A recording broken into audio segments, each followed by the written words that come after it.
journey for each of us begins here. We're going to explore the cosmos in a ship of the imagination. Come with me. Carl Sagan is one of the preeminent astronomers of our time. He is known for bringing the heavens to our living rooms with his PBS series Cosmos. His latest work is The Demon-Haunted World, Science as a Candle in the Dark. It explores the country's growing fascination with pseudoscience, astrology, faith heals, the supernatural, and the like. All superstitions that he says threaten to undermine true science.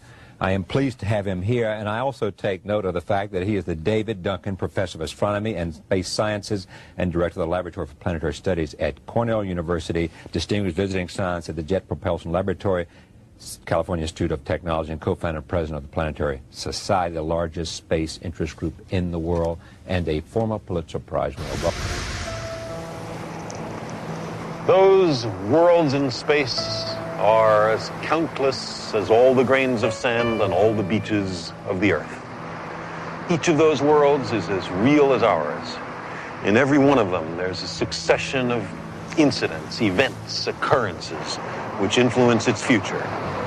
Countless worlds, numberless moments, an immensity of space and time. And our small planet, at this moment, here we face a critical branch point in history. What we do with our world right now will propagate down through the centuries and powerfully affect the destiny of our descendants. It is well within our power to destroy our civilization and perhaps our species as well. If we capitulate to superstition or greed or stupidity, we can plunge our world into a darkness deeper than the time between the collapse of classical civilization and the Italian Renaissance. But we are also capable of using our compassion and our intelligence, our technology and our wealth to make an abundant and meaningful life for every inhabitant of this planet, to enhance enormously our understanding of the universe and to carry us to the stars. The spacecraft was a long way from home. I thought it might be a good idea, just after Saturn, to have them take one last glance homeward. From Saturn, the Earth would appear too small for Voyager to make out any detail. Our planet would be just a point of light, a lonely pixel, hardly distinguishable from the many other points of light Voyager would see, nearby planets, far-off suns. But precisely because of the obscurity of our world thus revealed, such a picture might be worth having. It had been well understood by the scientists and philosophers of classical antiquity that the Earth was a mere point in a vast, encompassing cosmos. But no one had ever seen it as such. Here was our first chance, and perhaps also our last, for decades to come. So, here they are. A mosaic of squares laid down on top of the planets, and a background smattering of more distant stars. Because of the reflection of sunlight off the spacecraft, the Earth seems to be sitting in a beam of light, as if there was some special significance to this small world. But it's just an accident of geometry and optics. There is no sign of humans in this picture. Not our reworking of the Earth's surface, not our machines, not ourselves. From this distant vantage point, the Earth might not seem of any particular interest. But for us, it's different. Consider again that dot. That's here. That's home. That's us. On it, everyone you love, everyone you know, everyone you ever heard of, every human being who ever was, lived out their lives. The aggregate of our joy and suffering, thousands of confident religions, ideologies, and economic doctrines, every hunter and forager, every hero and coward, every creator and destroyer of civilization, every king and peasant, every young couple in love, every mother and father, hopeful child, inventor and explorer, every teacher of morals, every corrupt politician, every superstar, every supreme leader, every saint and sinner in the history of our species lived there, on the mote of dust, suspended in a sunbeam. The Earth is a very small stage in a vast cosmic arena. Think of the rivers of blood spilled by all those generals and emperors, so that in glory and triumph they could become the momentary masters of a fraction of a dot. Think of the endless cruelties visited by the inhabitants of one corner of this pixel on the scarcely distinguishable inhabitants of some other corner. How frequent their misunderstandings, how eager they are to kill one another, how fervent their hatreds. Our posturings, our imagined self-importance, the delusion that we have some privileged position in the universe, are challenged by this point of pale light. Our planet is a lonely speck in the great enveloping cosmic dark. In our obscurity, in all this vastness, there is no hint that help will come from elsewhere to save us from ourselves. The Earth is the only world known so far to harbor life. There is nowhere else, at least in the near future, to which our species could migrate. Visit? Yes. Settle? Not yet. Like it or not, for the moment, the Earth is where we make our stand. It has been said that astronomy is a humbling and character-building experience. There is perhaps no better demonstration of the folly of human conceits than this distant image of our tiny world. To me, it underscores our responsibility to deal more kindly with one another and to preserve and cherish the pale blue dot, the only home we've ever known. You see, people read the stock market quotations and financial pages. Look how complex that is. And because they know the direct connection to their own. There's a motivation, but they're capable. Large numbers of people. People are able to look at sports statistics. Look how many people can do that. Understanding science is not more difficult than that. It doesn't involve greater intellectual activities. But the thing about science is, first of all, it's after the way the universe really is and not what makes us feel good.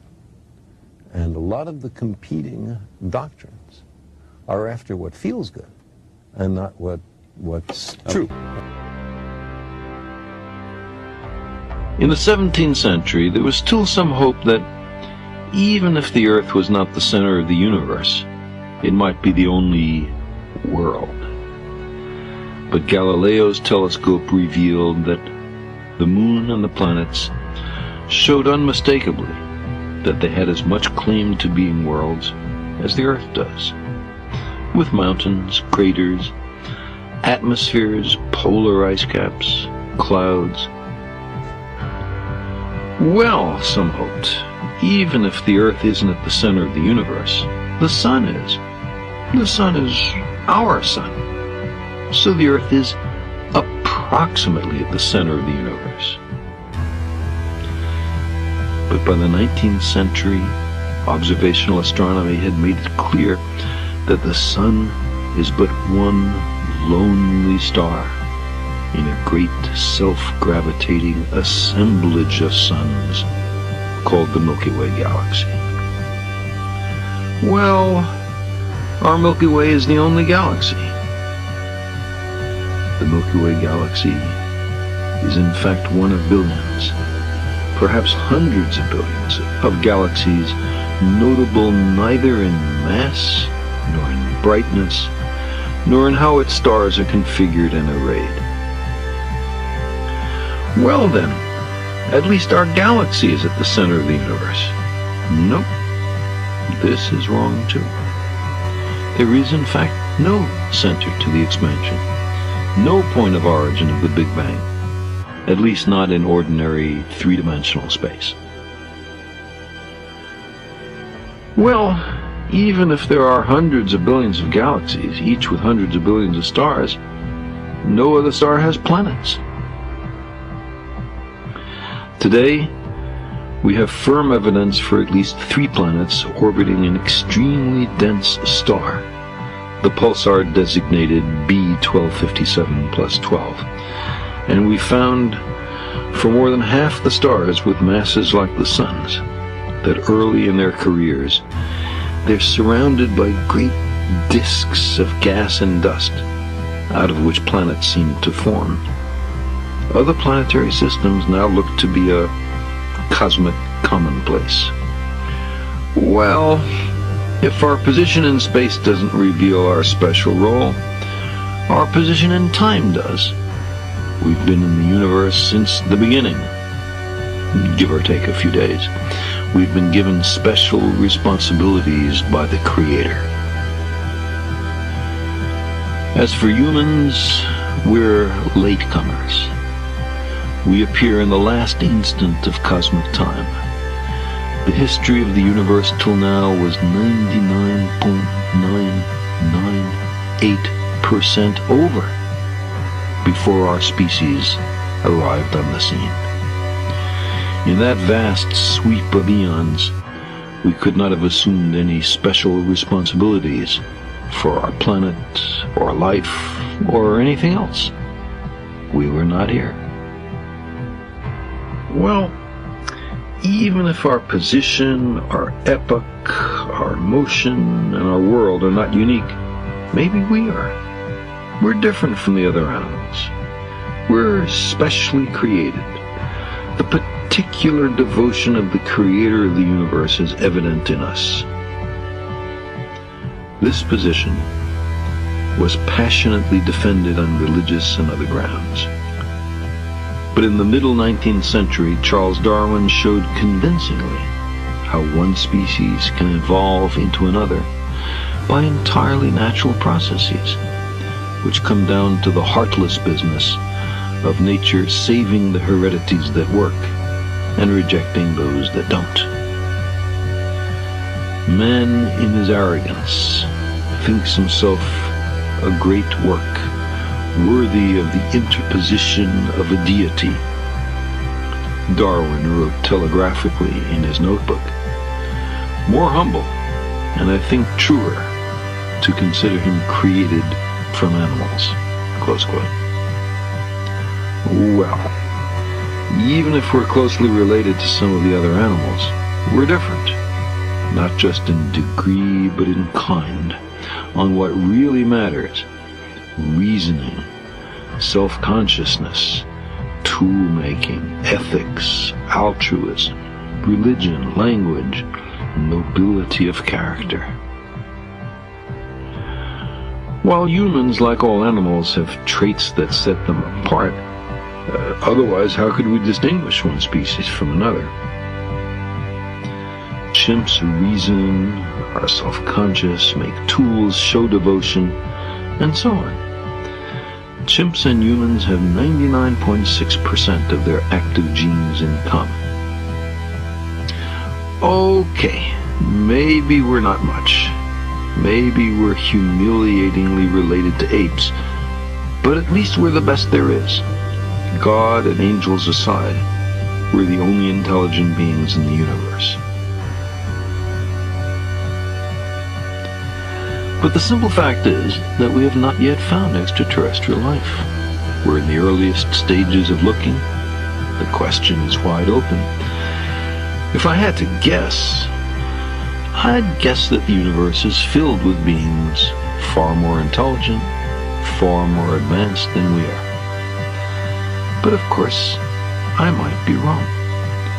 Such a conclusion is at best based on a plausibility argument derived from the numbers of planets, the ubiquity of organic matter, the immense timescales available for evolution, and so on.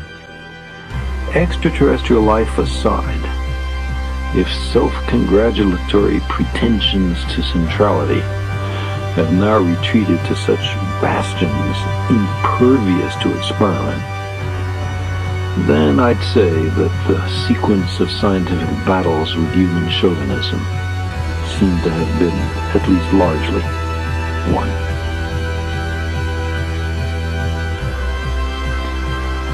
But most of the debates have now been settled decisively in favor of a position that, however painful, can be encapsulated in a single sentence. We have not been given the lead in the cosmic drama. Perhaps someone else has. Perhaps no one else has. In either case, we have good reason for humility.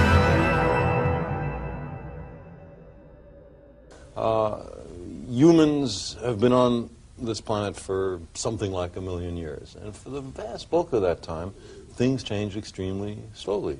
The population increased very slowly, our technology improved, but by very slow steps. And just recently, this is what's called an exponential. It's flat for a long time, and then boom, you suddenly get a huge increase. Increase in population, increase in technology, increase in pollution, increase in our powers to disturb the environment, to change the planetary environment. But we're the same old human beings as we were 1,000 years ago and 100,000 years ago. Not much has changed with us. And so it's very hard for us to catch on that there's a new situation and we have to adapt to it. On the other hand, that's one thing we humans are good at, adapting, figuring out. We're smart. That's our principal advantage over all the other species. I mean, we're not faster, stronger, better diggers. We don't fly all by ourselves. What we do is figure out and build because of our hands. And so I think there's certainly a chance of getting out of this mess, but not by business as usual, not by the idea that we shouldn't plan ahead, not by the idea that anybody can do whatever the hell they want and it doesn't affect the environment. There has to be a new way of looking at the world. A lot of those issues that you raised are global issues. For example, global warming, the greenhouse effect. You put gases like carbon dioxide or CFCs, other greenhouse gases, into the atmosphere over this country. They don't stay over that country. Those molecules don't have passports. They don't know about national sovereignty. That's something they never heard of. The atmospheric circulation spreads those gases all over the planet. And so what one country does affects all the other countries. The solution to these kinds of problems has to be that everybody on Earth works together. The industrialized nations have the biggest responsibility because they're the biggest polluters. The United States puts more CO2 in the atmosphere than any other nation. But Western Europe and the Soviet Union and Japan and even the developing countries all make significant contributions. So there has to be a new way of looking at the future, and that is that we're all humans, members of the same species, on one fragile little planet. We're all in this together, and we have to work together. That's kind of the silver lining of these crises. They are forcing us to become a planetary species.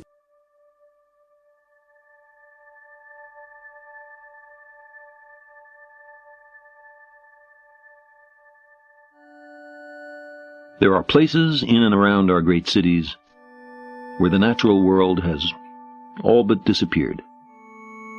You can make out streets and sidewalks, autos, parking garages, advertising billboards, monuments of glass and steel, but not a tree or a blade of grass or any animal, besides, of course, the humans. There are lots of humans.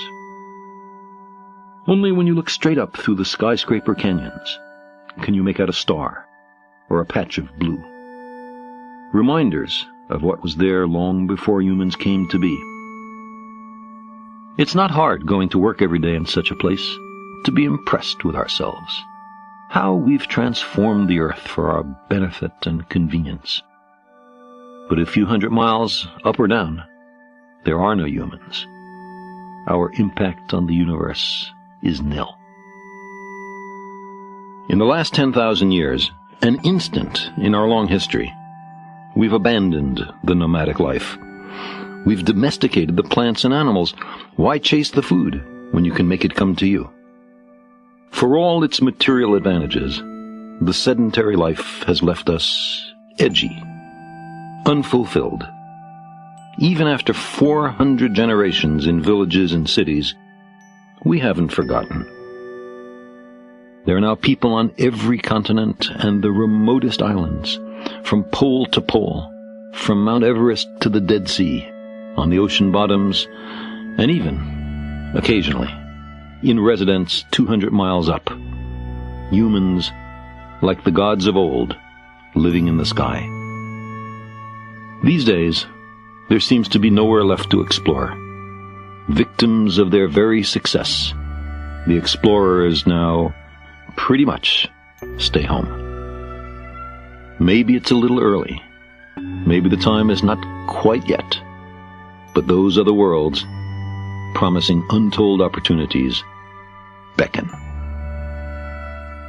Just now, there are a great many matters that are pressing in on us, that compete for the money it takes to send people to other worlds. Should we solve those problems first, or are they a reason for going? Our planet and our solar system are surrounded by a new world ocean, the depths of space. It is no more impassable than the last.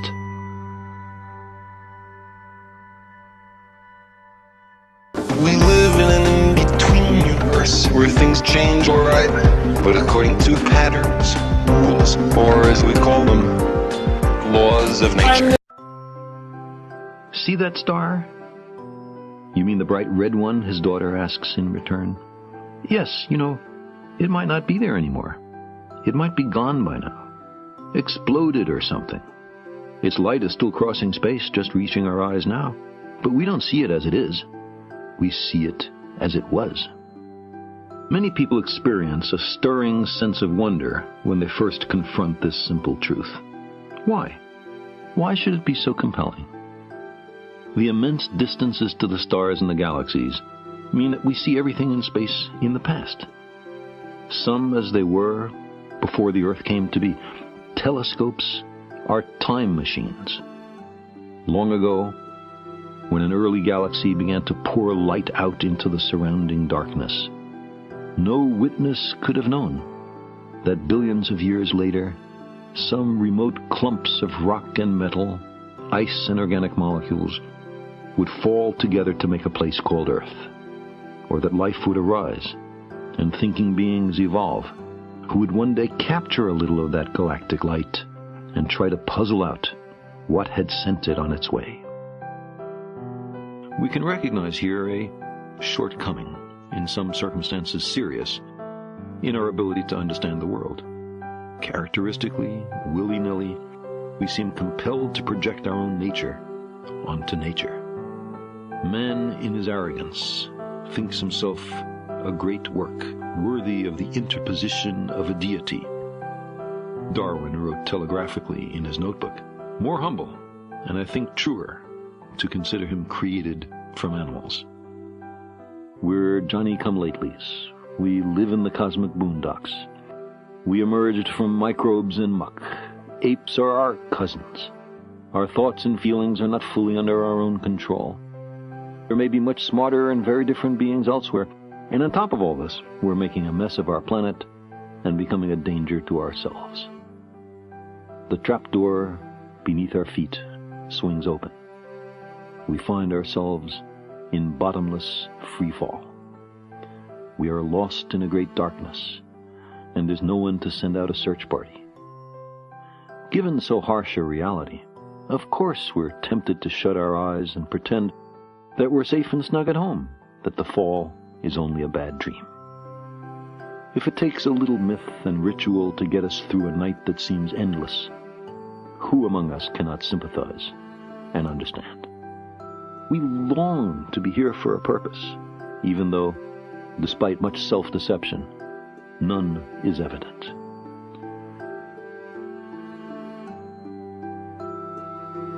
The significance of our lives and our fragile planet is then determined only by our own wisdom and courage.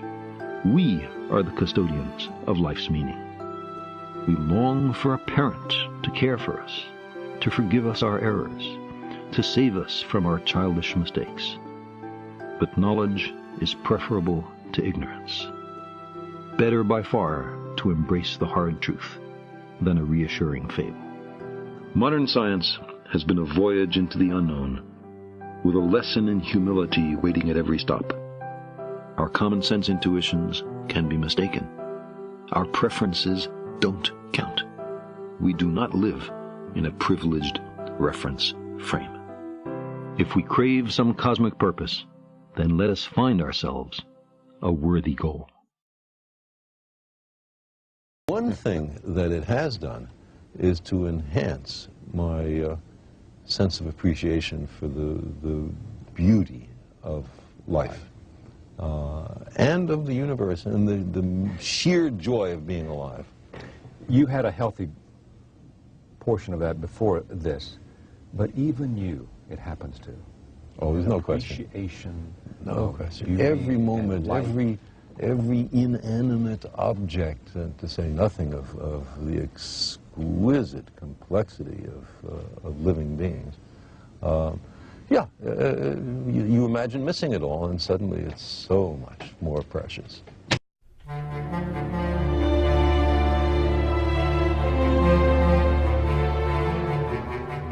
It's not that pseudoscience and superstition and New Age so-called beliefs and fundamentalist zealotry are something new. They've been with us for as long as we've been human. But we live in an age based on science and technology with formidable technological powers. Science and technology are propelling us forward at accelerating rates. That's right. And if we don't understand it, by we I mean the general public, if it's something that, oh, I'm not good at that, I don't know anything about it, then who is making all the decisions about science and technology that are going to determine what kind of future our children live in?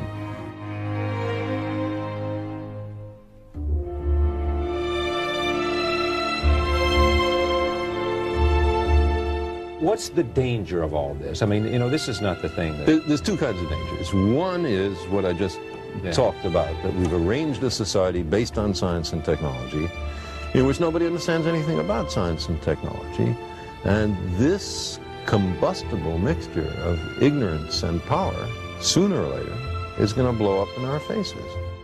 And the second reason that I'm worried about this is that science is more than a body of knowledge. It's a way of thinking, a way of skeptically interrogating the universe with a fine understanding of human fallibility. If we are not able to ask skeptical questions, to interrogate those who tell us that something is true, to be skeptical of those in authority, then we're up for grabs for the next charlatan, political or religious, who comes ambling along. It's a thing that Jefferson laid great stress on. It wasn't enough, he said, to enshrine some rights in a Constitution or a Bill of Rights. The people had to be educated, and they had to practice their skepticism and their education.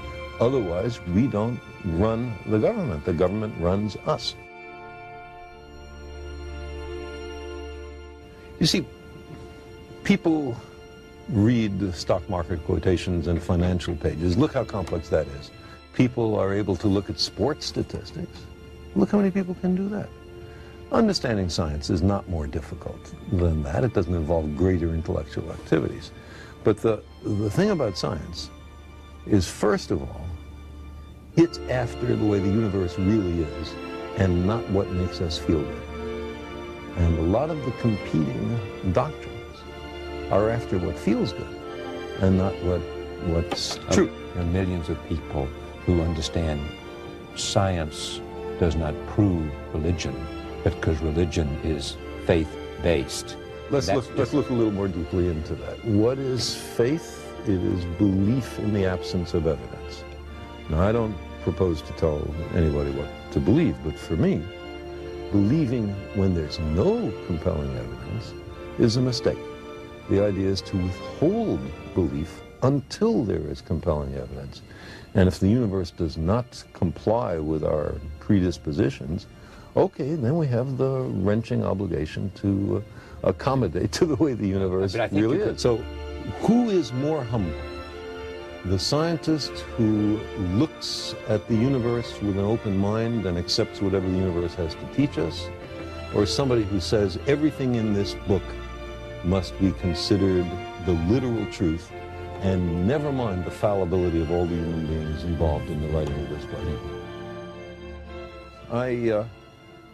I lost both my parents about 12 or 15 years ago, and I had a great relationship with them. I really miss them. I would love to believe that their spirits were around somewhere, and I'd give almost anything to spend 5 minutes a year with them. Do you hear their voices ever? Sometimes. About 6 or 8 times since their death I've heard it. Carl, just in the voice of my father or my mother. Now, I don't think that means that they're in the next room. I think it means that they're in your head. I've had an auditory hallucination. I was with them so long, I heard their voices so often. Why shouldn't I be able to make a vivid recollection? Here's what's interesting about this for me. You convinced me a long time ago that it was arrogant for me or for anyone else to believe that there wasn't some life outside of our... To exclude the possibility. To exclude the possibility was an arrogance of intellect that we should not assume. You couldn't prove it, you didn't know it was there, but the arrogance for you... Right, we don't know if it's there, we don't know if it's not there, let's look. And if you take that, why can't you say, there's a lot we don't know? There's a lot of power there that we don't know. There's a lot we don't know. You know? It's what I believe. But that doesn't mean that every fraudulent claim has to be accepted. We demand the most rigorous standards of evidence, especially on what's important to us. So if some guy comes up to me, and a channeler or a medium, and says, I can put you in touch with your parents. Well, because I want so terribly to believe that, I know I have to reach in for added reserves of skepticism, because I'm likely to be fooled and much more minor to have my money taken. You are living with myelodysplasia. Or I have been. You have been. And just share with us, because of your sense of language and your sense of understanding and being reflective and introspective, what do you think about, and what does it do for you to... I didn't have any near-death experiences. I didn't have any near-death experiences. I didn't have a religious conversion, but you thought about what it would be like to die. Certainly, and what it would be like for my family, and I didn't much think about what it would be like for me, because I don't think it's likely there's anything that you think about after you're dead. That's it. Huh? Yeah, long dreamless sleep. I'd love to believe the opposite, but I don't know of any evidence. But one thing that it has done is to enhance my sense of appreciation for the beauty of life and of the universe, and the sheer joy of being alive. You had a healthy portion of that before this, but even you, it happens to. Oh, there's no question. Appreciation. No question. Every moment, every inanimate object, to say nothing of the exquisite complexity of living beings. You imagine missing it all, and suddenly it's so much more precious. The Earth round, why isn't it square or any other shape? That's a good question. I like that question. It's a question I've asked myself. And the answer has to do with gravity.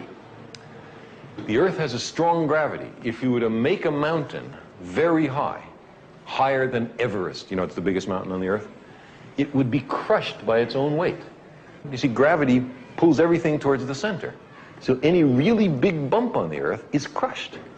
But if you had a small object, a tiny world, the gravity is very low, and then it can be very different from a sphere. I think I have here a world that isn't a sphere. Here. Look at this one. See? It's lumpy. It's a lumpy world. Looks like a potato, right? There's a large potato orbiting the planet Mars. This is one of the moons of Mars. And That's a perfect example of it. You can have big departures from a sphere if your gravity is low. If I could travel back into time, this is the place I would visit. The Library of Alexandria at its height 2,000 years ago. Here, in an important sense, began the intellectual adventure which has led us into space. All the knowledge in the ancient world was once within these marble walls. This library was a citadel of human consciousness, a beacon on our journey to the stars. And what did they study? They studied everything, the entire cosmos. But the treasure of the library, consecrated to the god Serapis, built in the city of Alexander, was its collection of books. Accurate numbers are difficult to come by, but it seems that the library contained at its peak nearly 1 million scrolls. What happened to all those books? Well, the classical civilization that created them disintegrated. The library itself was destroyed. Only a small fraction of the works survived. And as for the rest, we are left only with pathetic, scattered fragments. Let me tell you about the end. It's a story about the last scientist to work in this place, a mathematician, astronomer, physicist, and head of the school of Neoplatonic philosophy in Alexandria. That's an extraordinary range of accomplishments for any individual in any age. Her name was Hypatia. She was born in this city in the year 370 AD. This was a time when women had essentially no options. They were considered property. Nevertheless, Hypatia was able to move freely, unselfconsciously, through traditional male domains. By all accounts, she was a great beauty. And although she had many suitors, she had no interest in marriage. The Alexandria of Hypatia's time, by then long under Roman rule, was a city in grave conflict. Slavery, the cancer of the ancient world, had sapped classical civilization of its vitality. The growing Christian church was consolidating its power and attempting to eradicate pagan influence and culture. Hypatia stood at the focus, at the epicenter of mighty social forces. Cyril, the bishop of Alexandria, despised her, in part because of her close friendship with a Roman governor, but also because she was symbolized. She was a symbol of learning and science, which were largely identified by the early church with paganism. In great personal danger, Hypatia continued to teach and to publish until, in the year 415 AD, on her way to work, she was set upon by a fanatical mob of Cyril's followers. They dragged her from a chariot, tore off her clothes, and flayed her flesh from her bones with abalone shells. Her remains were burned, her works obliterated, her name forgotten. Cyril was made a saint.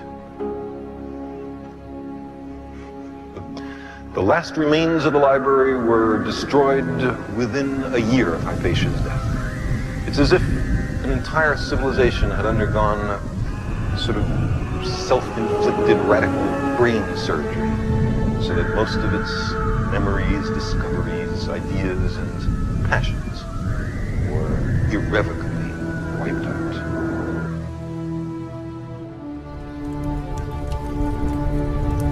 History is full of people who, out of fear or ignorance or the lust for power, have destroyed treasures of immeasurable value, which truly belong to all of us. We must not let it happen again. We were, at long last, beginning to find our true bearings in the cosmos. The scientists of antiquity took the first and most important steps in that direction before their civilization fell apart. But after the Dark Ages, it was by and large the rediscovery of the works of these scholars, done here, that made the Renaissance possible and thereby powerfully influenced our own culture. When in the 15th century Europe was at last ready to awaken from its long sleep, it picked up some of the tools, the books, and the concepts laid down here more than 1,000 years before.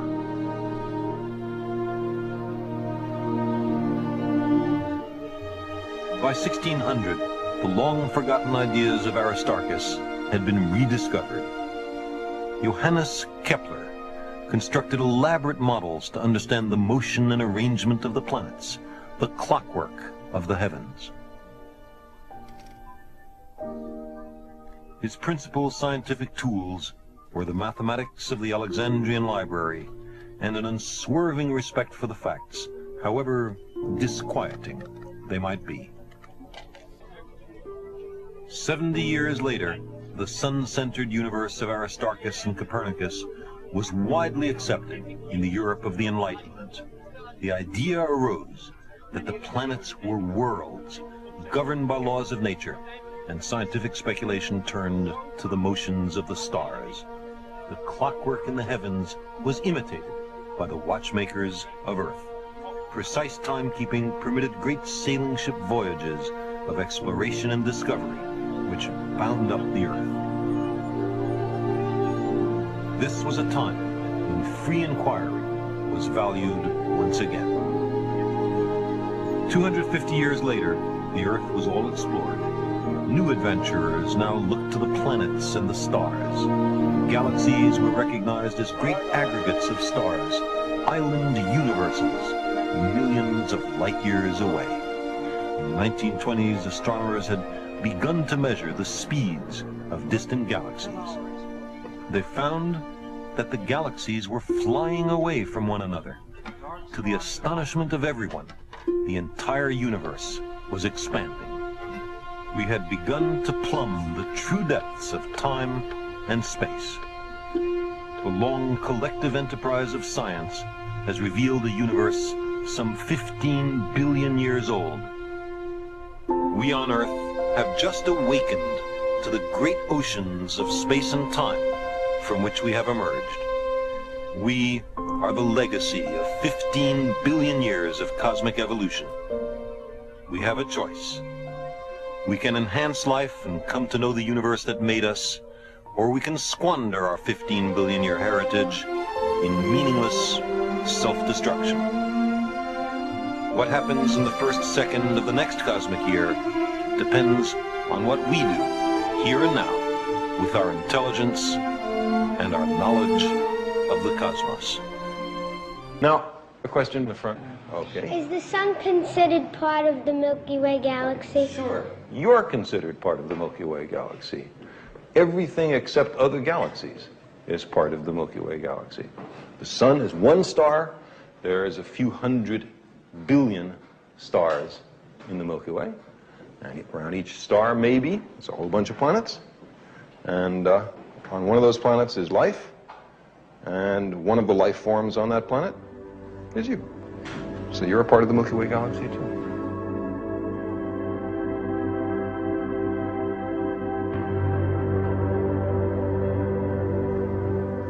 We have considered the destruction of worlds and the end of civilizations. But there is another perspective by which to measure human endeavors. Let me tell you a story about the beginning. Some 15 billion years ago, our universe began with the mightiest explosion of all time. The universe expanded, cooled, and darkened. Energy condensed into matter, mostly hydrogen atoms, and these atoms accumulated into vast clouds, rushing away from each other, that would one day become the galaxies. Within these galaxies, the first generation of stars was born, kindling the energy hidden in matter, flooding the cosmos with light. Hydrogen atoms had made suns and starlight. There were in those times no planets to receive the light, and no living creatures to admire the radiance of the heavens. but deep in the stellar furnaces, nuclear fusion was creating the heavier atoms, carbon and oxygen, silicon and iron. These elements, the ash left by hydrogen, were the raw materials from which planets and life would later arise. At first, the heavy elements were trapped in the hearts of the stars, but massive stars soon exhausted their fuel and in their death throes returned most of their substance back into space. The interstellar gas became enriched in heavy elements. In the Milky Way galaxy, the matter of the cosmos was recycled into new generations of stars, now rich in heavy atoms, a legacy from their stellar ancestors. And in the cold of interstellar space, great turbulent clouds were gathered by gravity and stirred by starlight. In their depths, the heavy atoms condensed into grains of rocky dust and ice and complex carbon-based molecules. In accordance with the laws of physics and chemistry, hydrogen atoms had brought forth the stuff of life. In other clouds, more massive aggregates of gas and dust formed later generations of stars. As new stars were formed, tiny condensations of matter accreted near them, inconspicuous motes of rock and metal, ice and gas that would become the planets. And on these worlds, as in interstellar clouds, organic molecules formed, made of atoms that had been cooked inside the stars. In the tide pools and oceans of many worlds, molecules were destroyed by sunlight and assembled by chemistry. One day, among these natural experiments, a molecule arose that quite by accident was able to make crude copies of itself. As time passed, self-replication became more accurate. Those molecules that copied better produced more copies. Natural selection was underway. Elaborate molecular machines had evolved. Slowly, imperceptibly, life had begun. Collectives of organic molecules evolved into one-celled organisms. These produced multi-celled colonies. Their various parts became specialized organs. Some colonies attached themselves to the sea floor. Others swam freely. Eyes evolved, and now the cosmos could see. Living things moved on to colonize the land. The reptiles held sway for a time, but they gave way to small, warm-blooded creatures with bigger brains who developed dexterity and curiosity about their environment. They learned to use tools and fire and language. Star stuff, the ash of stellar alchemy, had emerged into consciousness.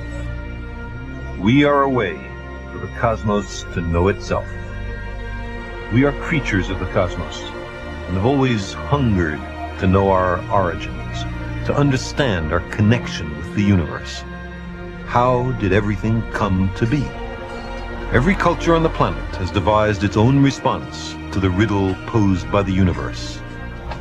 Every culture celebrates the cycles of life and nature. There are many different ways of being human. But an extraterrestrial visitor, examining the differences among human societies, would find those differences trivial compared to the similarities. We are one species.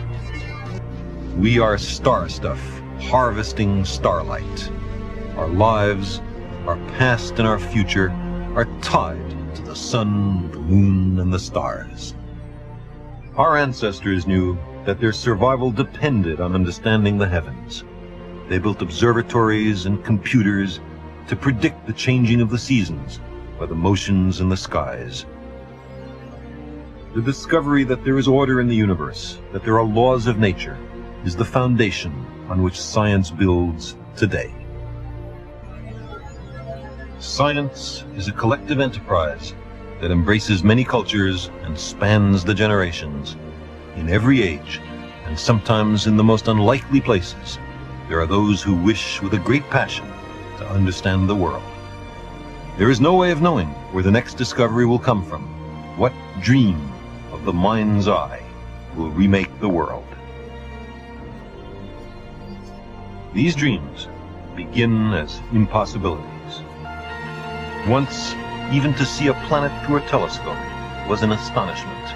But we studied these worlds, we figured out how they moved in their orbits, and soon we were planning voyages of discovery beyond the Earth, and sending robot explorers to the planets and the stars.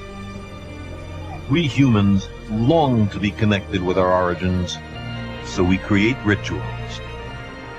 Science is another way to express this longing. It also connects us with our origins, and it too has its rituals and its commandments. Its only sacred truth is that there are no sacred truths. All assumptions must be critically examined. Arguments from authority are worthless. Whatever is inconsistent with the facts, no matter how fond of it we are, must be discarded or revised. Science is not perfect. It's often misused. It's only a tool. But it's the best tool we have. Self-correcting, ever-changing, applicable to everything. With this tool, we vanquish the impossible. With the methods of science, we have begun to explore the cosmos.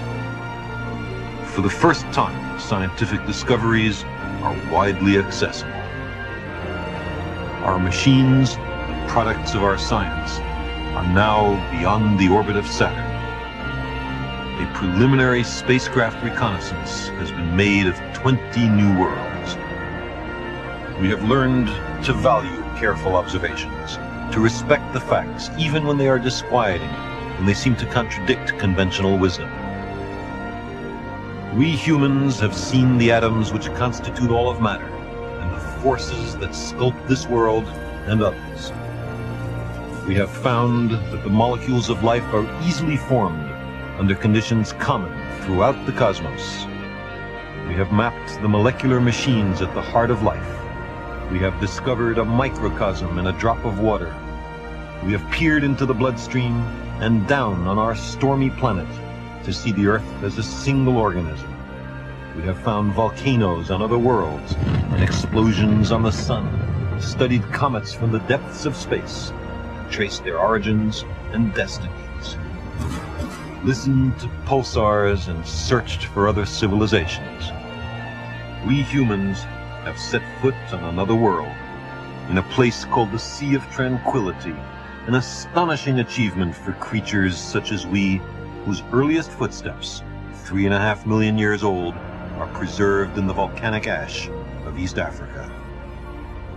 These are some of the things that hydrogen atoms do, given 15 billion years of cosmic evolution.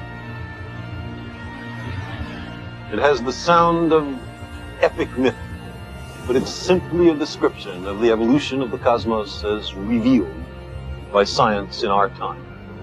And we who embody the local eyes and ears and thoughts and feelings of the cosmos, we've begun at last to wonder about our origins, star stuff, contemplating the stars, organized collections of 10 billion atoms, contemplating the evolution of matter, tracing that long path by which it arrived at consciousness here on the planet Earth and perhaps throughout the cosmos.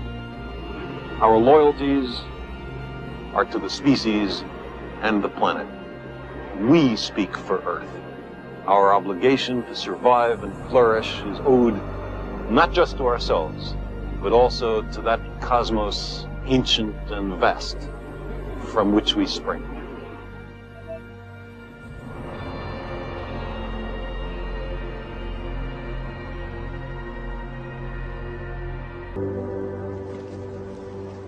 Sometimes I think how lucky we are to live in this time, the first moment in human history when we are, in fact, visiting other worlds and engaging in a deep reconnaissance of the cosmos.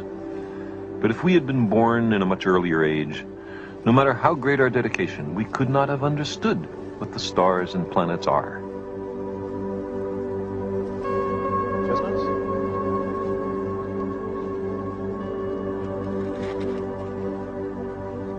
We would not have known that there were other suns and other worlds. This is one of the great secrets, wrested from nature through a million years of patient observation and courageous thinking. Human beings have always asked questions about the stars. It's as natural as breathing. But imagine a time before science had found out the answers. Imagine what it was like, say, hundreds of thousands of years ago, soon after the discovery of fire. We were just as smart, just as curious then as we are now. Sometimes it seems to me that there were people then who... If the cosmos is closed, there's a strange, haunting, evocative possibility. One of the most exquisite conjectures in science or religion. It's entirely undemonstrated. It may never be proved, but it's stirring. Our entire universe, to the furthest galaxy, we are told, is no more than a closed electron in a far grander universe we can never see.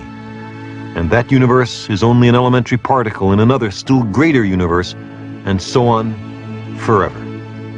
Also, every electron in our universe, it is claimed, is an entire miniature cosmos containing galaxies and stars and life and electrons.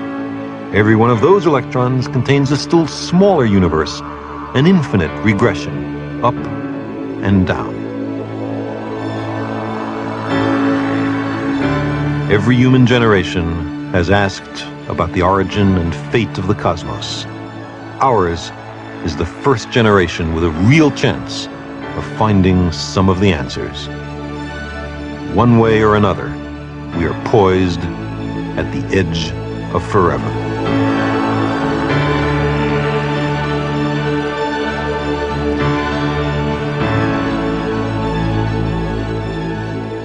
Except for planetary exploration, the study of galaxies and cosmology, what this episode was about, have undergone the greatest advances since Cosmos was first broadcast.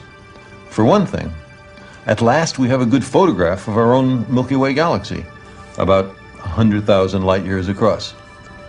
Here it is.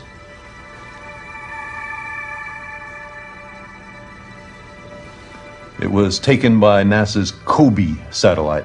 We see it edge on, of course, since we're embedded in the plane of the galaxy. But you don't need a spacecraft to see it.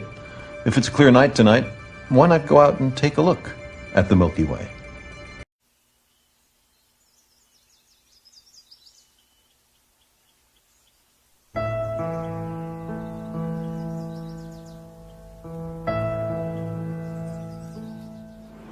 Our loyalties are to the species and the planet.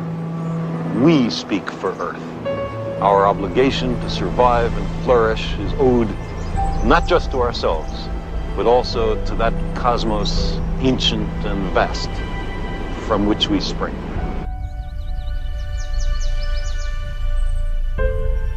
In our tenure on this planet, we've accumulated dangerous evolutionary baggage, propensities for aggression and ritual, submission to leaders, hostility to outsiders, all of which puts our survival in some doubt. But we've also acquired compassion for others, love for our children, a desire to learn from history and experience, and a great, soaring, passionate intelligence, the clear tools for our continued survival and prosperity.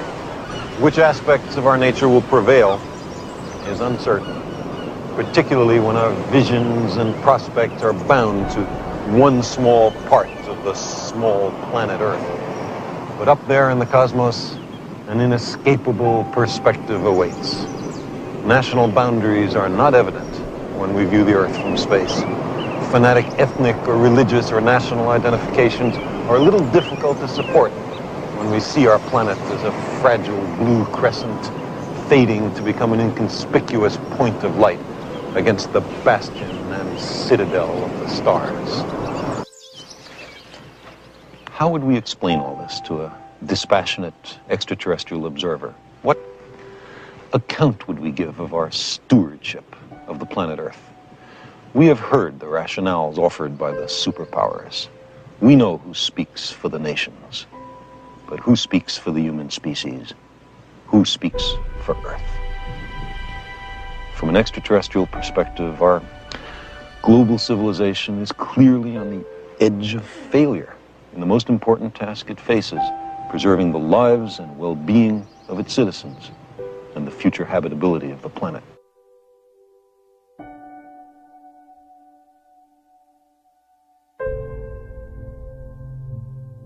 We've reached a point where there can be no more special interests or special cases. Fundamental changes in society are sometimes labeled impractical or contrary to human nature, as if there were only one human nature. But fundamental changes can clearly be made. We're surrounded by them. In the last 2 centuries, abject slavery, which was with us for thousands of years, has almost entirely been eliminated in a stirring worldwide revolution. Women, systematically mistreated for millennia, are gradually gaining the political and economic power traditionally denied to them. And some wars of aggression have recently been stopped or curtailed because of a revulsion felt by the people in the aggressor nations. The old appeals to racial, sexual, and religious chauvinism and to rabid nationalist fervor are beginning not to work. A new consciousness is developing which sees the Earth as a single organism and recognizes that an organism at war with itself is doomed. We are one planet. And our small planet, at this moment, here we face a critical branch point in history. What we do with our world right now will propagate down through the centuries and powerfully affect the destiny of our descendants. It is well within our power to destroy our civilization and perhaps our species as well. If we capitulate to superstition or greed or stupidity, we can plunge our world into a darkness deeper than the time between the collapse of classical civilization and the Italian Renaissance. But we are also capable of using our compassion and our intelligence, our technology and our wealth to make an abundant and meaningful life for every inhabitant of this planet, to enhance enormously our understanding of the universe and to carry us to the stars.